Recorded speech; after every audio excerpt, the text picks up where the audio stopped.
Ei, gente! Bom dia! Estamos aqui pela TV Horizonte, a TV de Nossa Senhora da Piedade, a nossa padroeira. Um abraço para você, minha amiga dona de casa, companheira de todas as manhãs, sempre conosco, né? Pois é, hoje o tempo amanheceu assim, lusco-fusco, né? Como diziam os antigos, né? E nós tivemos um tempo muito nublado pela manhã, mas agora um solzinho. E à tarde teremos aquele calorzinho costumeiro de todas as tardes, né? E à noite esfria um pouquinho. É o que diz a meteorologia. Olha aqui, o interessante é que nós estamos chegando já no mês de maio, né? E ainda há uma certa indefinição para o candidato da terceira via.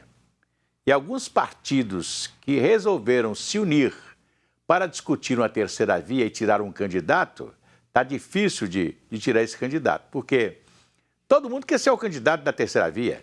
Você olha no PSDB, o Dória quer ser o candidato da terceira via. Você olha lá no MDB, a Simone Tebet quer ser candidato da segunda via. O Luciano Bivar quer ser candidato da segunda via pela União Brasil. E assim por diante, né? Então, está difícil achar uma terceira via. O candidato que poderia ser de terceira via é o Ciro Gomes, que tem mais votos, ou seja, nas últimas pesquisas, ele pontua mais do que os outros candidatos. Ele pontua 6, 7, 8%, né? Até mais do que isso, mas os outros ficam em 2%, 1% e etc. Então, o Ciro talvez seria esse candidato da terceira via. Todo mundo ir com o Ciro Gomes. Não está longe disso, não. Porque eles vão discutir, esses 3, 4 partidos vão discutir e não vão chegar a denominador comum. Então, pode chegar a ser o Ciro Gomes, que é o único que está tendo condição de ser a terceira via. Por isso, ele está conversando com as pessoas, ele disse que poderia conversar com eles sobre a terceira via e essas coisas todas, né? Quer dizer, o candidato que chegou a pontuar, que foi o ex-ministro e ex-juiz Sérgio Moro, né, cometeu a indelicadeza de sair do partido que ele estava, né, e foi para a União Brasil, e lá ele não será candidato a presidente de jeito nenhum. Eles dão a ele uma legenda para ser candidato a deputado federal por São Paulo. Fora disso, ele não tem chance mais de ser candidato à presidência, né? Vai ter que bater palma para outro candidato. É isso aí. Agora, fina ironia foi o do Ciro Gomes com o ex-presidente Lula. Todo mundo ficou sabendo, tão logo o Supremo Tribunal Federal julgou o deputado Daniel Silveira, que cometeu o deslize, né, de nos segurar a língua, né, falou demais e fez ameaças aos ministros do Supremo e etc, todo mundo sabe, né? O deslize que ele cometeu foi isso, de ir para as redes sociais e falar gatos e lagartos, né, dos ministros do Supremo Tribunal, especialmente o Fachin, né, o ministro Fachin, e também o outro ministro lá, que eu estou me esquecendo o nome dele aqui, que também foi aquele que julgou, que inclusive está julgando as fake news, né? Aí o presidente Bolsonaro achou que o julgamento do Supremo Tribunal Federal contra o deputado Daniel Silveira foi um julgamento político. Então ele respondeu também com um ato político. Ele assinou, e ele pode fazer isso, ele assinou um indulto, né, retirando as penalidades impostas ao deputado, principalmente a penalidade de prisão, né? Mas o deputado ainda tinha condição de recorrer, né? Recorrer da pena e ainda fora da cadeia, né? E podia ainda recorrer e depois de ser transitado e julgado. Mas aí o presidente Bolsonaro, para mostrar que ele estava também respondendo politicamente, ele assinou um indulto, né? Que normalmente esse indulto se assina no Natal, não é para aqueles presos que têm bom comportamento e que etc e tal, e pode sair da cadeia sem ser perigo, sem ter nenhuma periculosidade para a sociedade. Então ele assinou um indulto, né, para o deputado, retirando do deputado Daniel Silveira toda a penalidade de 8 anos e tanto de cadeia. A gente não sabe se esse indulto vai valer, né, porque o Supremo também cassou o mandato do deputado, né? Então, até agora, a Câmara Federal acha que só ela pode cassar o mandato do deputado. Então, tem aí um problema constitucional, que a Constituição não resolveu, né? Quem caça o mandato de um deputado, de um senador, são as casas legislativas, o Senado ou a Câmara Federal. Então, tem mais um imbróglio constitucional aí que vai ter que ser discutido, né? Mas o Ciro Gomes fez uma fina ironia com o ex-presidente Lula. Ele disse que o ex-presidente Lula, foi o único que não comentou, como todo mundo comentou e muitos condenaram, o ato do presidente Bolsonaro de dar perdão ao deputado Daniel Silveira, que não fez nada mais do que falar muito, né? Ele falou muito, ele não roubou, ele não praticou nenhum ato desse tipo. Ele apenas falou, né? E falou o que não deveria falar, naturalmente, né? Mas aí o Ciro Gomes, na fina ironia, perguntou por que o Lula, o presidente Lula, o ex-presidente Lula, não comentou e também não julgou e não condenou o ato do presidente Bolsonaro de assinar esse indulto, livrando o deputado Daniel Silveira da prisão. Então, o PT respondeu por ele, né, dizendo que o presidente Lula, quando exerceu a presidência por 2 vezes, não assinou nenhum indulto, tirando, naturalmente, a cadeia de alguém que tivesse politicamente cometido um ato como cometeu o Daniel Silveira. Mas vocês entenderam a ironia aí, né? Porque o Lula também, ele teve o perdão do Supremo Tribunal Federal de se livrar de todas as condenações, né? Dizendo que as condenações não valeram por ter sido feitas e julgadas lá na cidade de Curitiba pelo então juiz Sérgio Moro, né? E então que elas teriam que ser julgadas pela Justiça Federal de Brasília. Isso não vai acontecer nunca, não é verdade? Então, quer dizer, a fina ironia do Ciro Gomes está aí nesta coisa. Vai tudo bem, muito bem, muito bem, muito bem, muito bem, muito bem, bem. Com pílulas de Lucem, sabe aquela dorzinha urinária, aquela sensação de queimação e ardor? Pílulas de Lucem são antissépticas das veias urinárias e você encontra em todas as farmácias e drogarias. A crise sanitária mundial impulsionou um serviço que há algum tempo caiu no gosto dos brasileiros. O delivery, que se sofisticou com as tecnologias e ganhou relevância no faturamento de quem investe constantemente nessa modalidade. O André Cristino fala sobre isso. André. Em 2018, Andressa desenvolveu um jeito de levar um spa para qualquer lugar. Em uma mala vão todos os produtos necessários para atender aos desejos dos clientes. Atualmente são cerca de 500 por mês. A gente oferece serviço de massagens corporais, massagens faciais, e a gente tem um menu de mais ou menos 30 procedimentos, e aí o cliente pode optar dentro do menu qual a opção que ele deseja, se é para celulite, se é para gordura localizada, se é para um processo de retenção.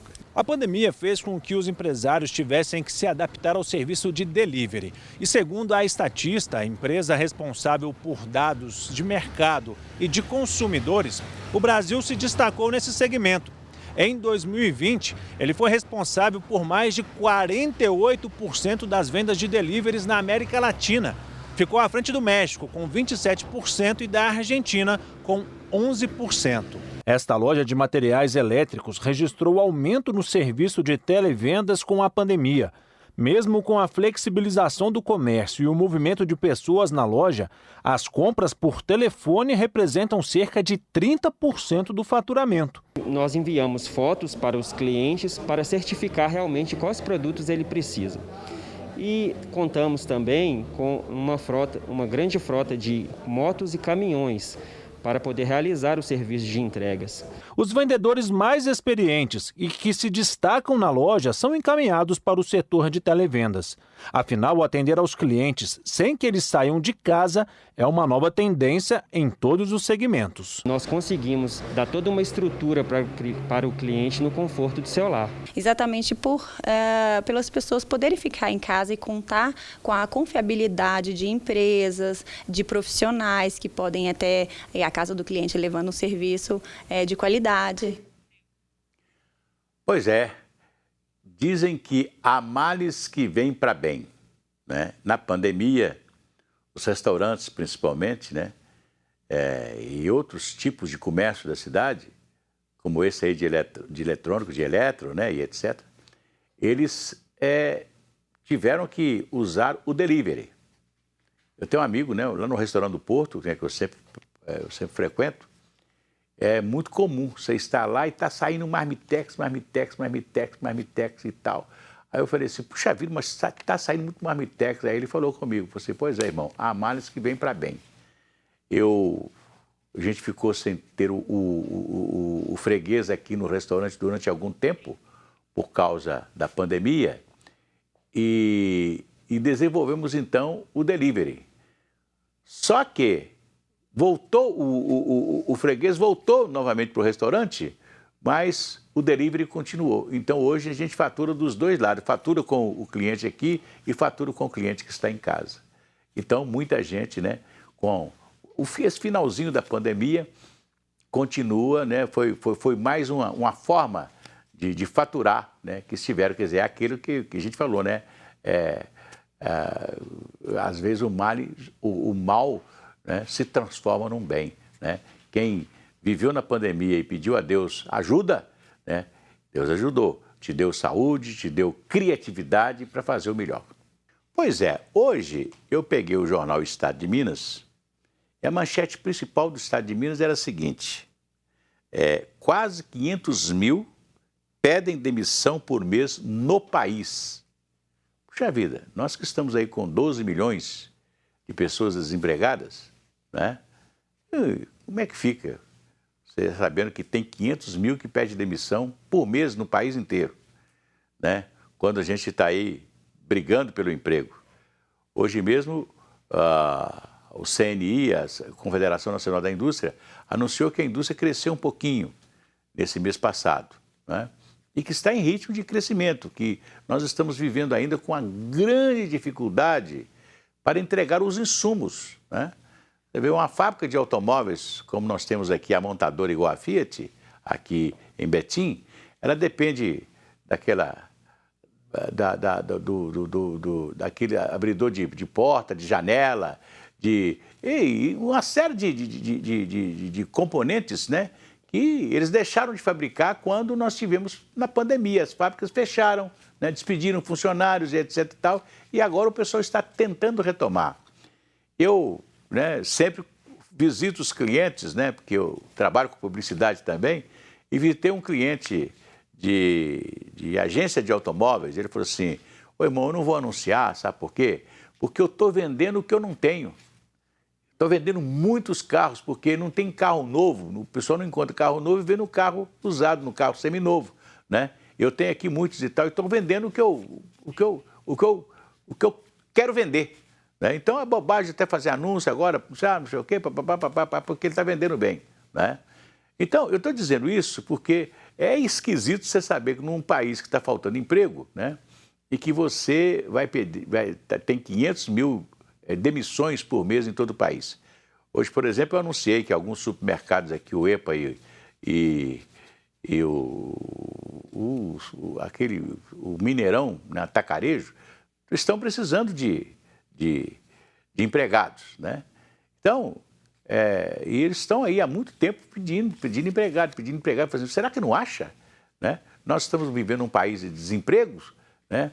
É porque tem pessoas que estão desempregadas há anos e que não querem nunca mais ser empregados, né? Estão fazendo alguma coisa, está dando certo e pronto, acabou. Deixou de entrar ali no índice de desempregado que quer um emprego, né?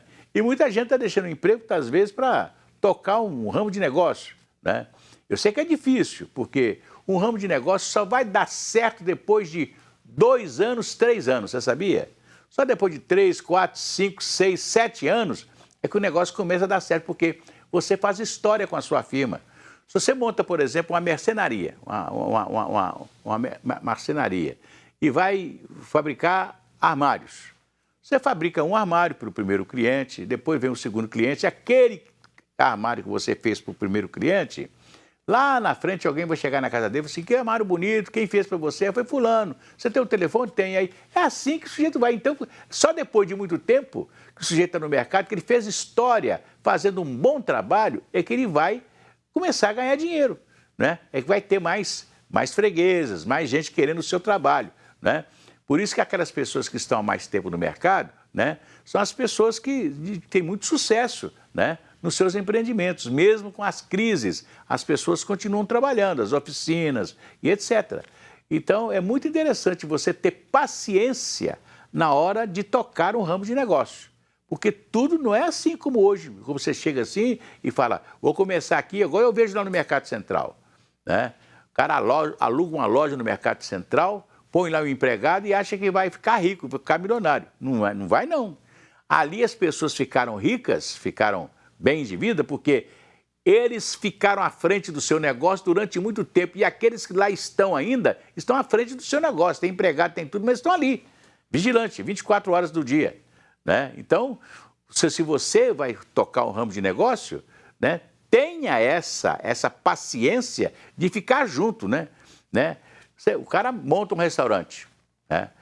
Qual que é que o restaurante, o dono do restaurante vai fazer a compra, não vai? Vai comprar tudo que o restaurante precisa, vai à Ceasa para comprar legumes e verduras e etc e tal, ou vai arranjar um fornecedor para fazer isso, né? Não, o sujeito, porque tem um restaurante, ele coloca um chefe de compra para fazer isso. Ele vai fazer, não é verdade? Então, amanhã, o restaurante não deu certo porque o dono, diz que o dono do boi tem que pegar no chifre, né? O dono não esteve presente. Então, isso é muito interessante. Você tem que estar ali firme, 24 horas do dia. Olhe, por exemplo, os estrangeiros que chegaram para o Brasil. Os italianos, os árabes que vieram aqui do Líbano, da Turquia, lá da Síria. Todos eles trocaram ramo de negócio e trabalharam firmes. Ali, 24 horas do dia, praticamente dedicado ao seu negócio. Não é verdade? Aí fala assim, esse cara chegou aqui no Brasil com a mão adelante e outra atrás, e hoje está aí, rico. Porque trabalhou todos os dias, né? Lembra, antigamente você passava na rua Caeté, assim, você via lá os badrícios, todos lá na porta da loja, né? Ali, chamando o freguês para dentro da loja. Então, se você não tiver essa possibilidade de ficar ali firme e cuidar do seu negócio, não dá certo, não. Se a criança acordou, dorme, dorme, menina, tudo calmo ficou, mamãe tem Auricedina, analgésico e antisséptico de uso local para adultos e crianças. Todo mundo sabe, dor de ouvido, Auricedina. Olha, o 27º Minas Trend, maior evento da moda do estado, teve como tema principal a sustentabilidade. Ao longo de 3 dias, foram mostradas as principais tendências da primavera-verão. Quem nos conta essa história é a Gabriele Assis. Gabriele.